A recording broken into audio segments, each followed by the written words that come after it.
வணக்கம். நான் உங்கள் Varun Sivasan. Welcome to my channel சனாதனம் சிம்பிளிஃபைடு.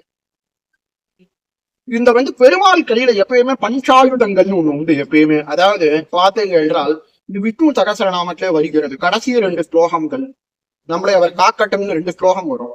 முதல் அவர் எதை அவர் நினைத்தாரோ அது ஆயுதமாகவே மாறிவிடும் அவருடைய சங்கல்பத்தினால் முதல் ஸ்லோகம். அது தங்க பிருண்ணந்த கீச்சக்ரி சாருங்க தன்வாகதாதரஹ ரதாங்கபாணி ரக்ஷோபியம் சர்வ பிரகரணாயுதா.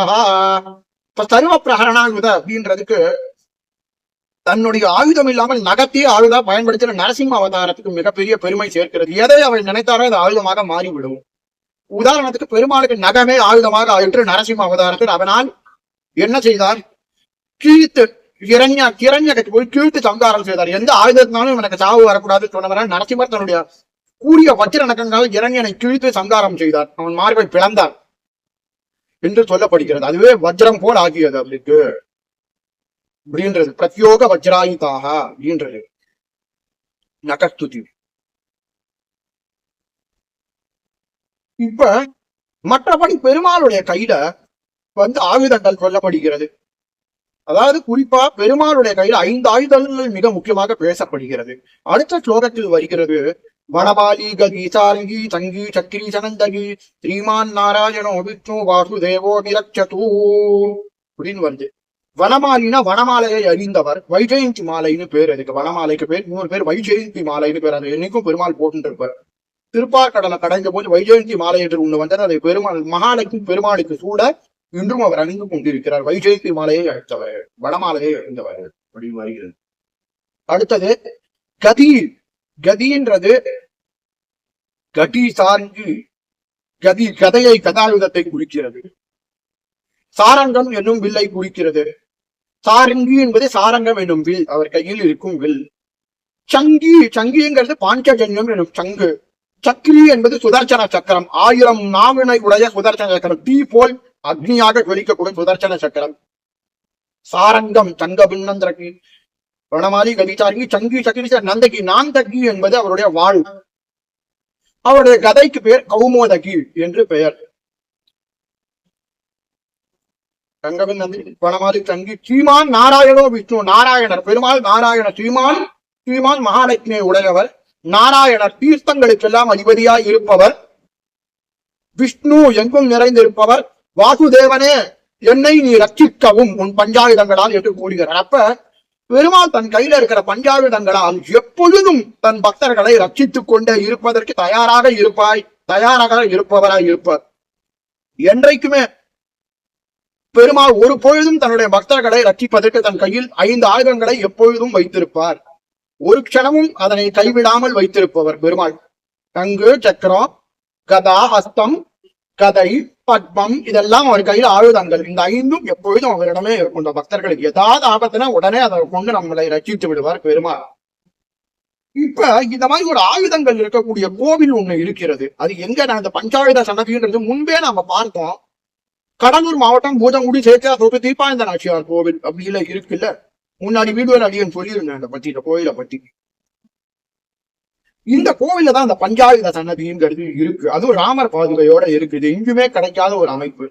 இந்த கோவில்ல பார்த்ததுனால முன்பே சொன்னது போல தீபாயந்த நாச்சியார் தான் பிரதான தேவதை. அது அந்த சிலை இது எவ்வாறு அமைக்கப்பட்டது என்றால் சீதாதேவியாகவே வைப்படப்படுகிறாள். சீதை இருக்கும் இடத்தில் ராமரும் இருப்பார். இதற்கு எப்படி உதாரணம் சொல்றதுன்னா, இந்த கோவிலை ஸ்தாபிக்கும் போது சீதாதேவியின் அம்சம் தான் என்பதற்கு இந்த கோவிலை கட்டிய பூதங்குடி ஜெயராமன் அவர்கள் என்ன செஞ்சார் என்றால், அவர் திறக்கும் போது 4000 திவ்ய பிரபந்தம் கம்பராமாயணத்தையும் படித்து வளர்ந்தவர். ஆகையினால் அவர் கேட்கும் போது கீழ்முஷ்ணம் ஆண்டவன் சுவாமிகள் ஆச்சாரியன் இருந்தார். ஆச்சாரியன் சுவாமி அவர்கிட்ட போய் பார்க்கும்போது, ஆமாம், அக்னியில் பிரவேசித்தவர் ராவணன் கடத்தி கொண்டு சென்றது மாய சீதையை. உண்மையிலே உண்மையான சீதையை அல்ல. அப்ப அக்னி பிரவேசம் செய்யும் போது மாயை சீதை தான் வெளியே வந்தார். மாயை சீதை உள்ளே சென்று உண்மையான சீதை வெளியே வந்தார் அக்னி பிரவேசம் போது. ஆகையினால சீதா தேவி தான் என்று சொல்லப்பட்டு காஞ்சி மகாபெரியவருடைய வழிகாட்டுதலின்படி மகாபலிபுரத்தில் கணபதி ஸ்தபதி அமரர் திரு கணபதி ஸ்தபதி அவர்களால் கருங்கலில் அந்த சிற்பம் வடிக்கப்பட்டு கையில் மலர் சென்றுடன் அவை இந்த கைகள் இடுப்பில் ஒரு கால் அப்படியே தன்னை பக்தர்களை நோக்கி வரும்போது கீழே 7 மங்கள அக்னியுடன் மங்கள பொருட்களான வெற்றிலை, பாக்கு, பூ, பழம், மங்களம் போன்றவை எல்லாம் வைக்கப்பட்டு இன்னும் இந்த கோவிலில் உள்ளது. ஹம்ச வாகனம் உள்ளது. வாகனமாக ஹம்சம் உள்ளது. அன்னப்பறவை உள்ளது. சீதாலட்சுமி தாயாருக்கு அடுத்ததாக நம்ம பார்த்தோம் என்றால் இந்த கோயிலில் சக்கரத்தாழ்வார் உள்ளார். அவர் கையில் 16 ஆயுதங்கள் உள்ளது. சக்கரத்தாழ்வார் யோக நரசிம்மர். இப்பொழுது நாம் வருகின்றோம்.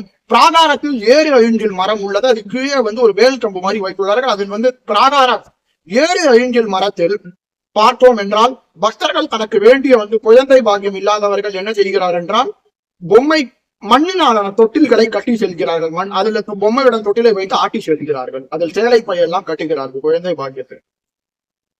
திருமண வரம் வேண்டுபவர்கள் அந்த வேல் கம்பில் கீழே மஞ்சள் கயிறினை போடுகிறார்கள். அதற்கு பிறகு திருமணமானவர்கள் குழந்தை பாக்கியம் கண்டவர்கள் என்ன செய்கிறார் என்றால் நாச்சியாருக்கு தன்னுடைய முதல் முடிக்காணிக்கையை செலுத்துகிறார்கள் மற்றும் கோயிலில் சக்கர பொங்கல் நைவேத்தியம் செய்கிறார்கள். அது மட்டும் இல்லாமல் இந்த கோவில் வேற என்ன கேத்தியா தோப்பு விவசாயிகளை பார்த்தீர்கள் என்றால் தன்னுடைய கைகளில் இருக்கக்கூடிய முதல் தானியம் பயிர் எதெல்லாம் விளைகிறதோ அறுவடை நெல் எல்லாம் விளை அதில் கணத்து மேட்டில நாச்சியாருக்கு அர்ப்பணம் செய்து விடுகிறார்கள். இந்த கோயிலில் இப்பிராகார வரம் வருகின்றோம். இந்த கோவிலின் முன்பே சொல்வது போல ஐயப்பனுக்கு ஒரு சன்னதி இருக்கின்றது 18 படிக்கட்டுகளுடன். இந்த ஊரில் உள்ளவர்கள் சபரிமலைக்கு செல்வதற்கு வசதியாக மாலை கட்டி சபரிமலை செல்வதற்கு பூஜை நடத்துவதற்கு ஐயப்பனுக்கு ஒரு குட்டி சன்னதி வைத்துள்ளார்கள். நாம் நேரே வருகின்றோம். உற்சவர் சன்னதி இருக்கின்றது. உத்தவர் சன்னதியை நாம் பார்த்தோம் என்றால் அங்கே ராமர், சீதை, லட்சுமணர், அக்னி பகவான், ஆஞ்சநேயர், சுக்ரீவன் போன்ற ஆஞ்சநேயருடன் இருக்கின்றார். தீபாய்ந்த நாச்சியார் உற்சவர் சிலையும் உள்ளது. இப்பொழுது நாம் பார்க்கக்கூடிய இடத்தில் தான் இந்த பஞ்சாயுத சன்னதி என்பது உள்ளது. இது வடகிழக்கு மூலையில் சுவாமி தேசிகன் எனும் மகாச்சாரியார் சொன்ன பாதுகா சகசிரம் எனும் கிரந்தத்தின்படி ஆதிசேஷ பீடத்தில் ராமர் பாதுகை பிரதிஷ்டை செய்யப்பட்டுள்ளது.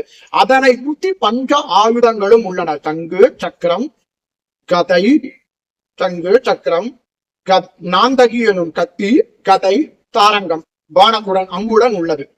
இதற்கு நோக்கி சிறிய மூலையில் நாச்சியாரை பார்த்தவர் அவரை காப்பாற்றிய கண்டேன் சீதையை என்ற ஆஞ்சநேயர் சிறிய வடிவில் இருக்கிறார். இப்ப இந்த சன்னதி இருக்கு என்ன விசேஷம் என்றால் இந்த 5 ஆயுதங்கள் இருக்கின்றது அல்லவா.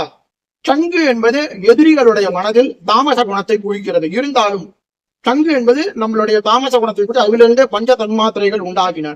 இருந்தாலும் எதிரிகள் மனத்தில் பெருமாள் ஊதினால் அது என்ன செய்யும், எதிரிகள் மனத்தில் பயத்தை ஏற்படுத்திவிடும் பெருமாளுடைய சங்கநாதம். 2வது சக்கரம் 1000 நாவுகளுடைய எதிரிகளுக்கு ஏதாவது தொலை என்றால் உடனே பறந்து அவர்களை அழித்து விடும் எதிரிகளை. நாந்தகி எனும் வாள் இது அறியாமை எனும் இருளை நீக்கி நமக்கு எம்பெருமானுக்கு மோட்ச ஞானத்தை அவனை அறியக்கூடிய ஞானத்தை தரவல்லது. கௌமோதகி எனும் கதை, கௌமோதி எனும் கதை என்பது எதனை குறிக்கிறது என்றால் மனது வேகத்தை கட்டுப்படுத்தும், சஞ்சலத்தை மனச்சஞ்சலத்தை கட்டுப்படுத்திவிடும் கௌமோதி எனும் கதை. அது மட்டும் இல்லாமல் எதிரிகளை ஏதாவது அடித்து பிளந்து விடும் அந்த கதை. எதிரிகளை ஒரு அடி அடித்தால் ஓடிவிடும் அந்த கதையானது.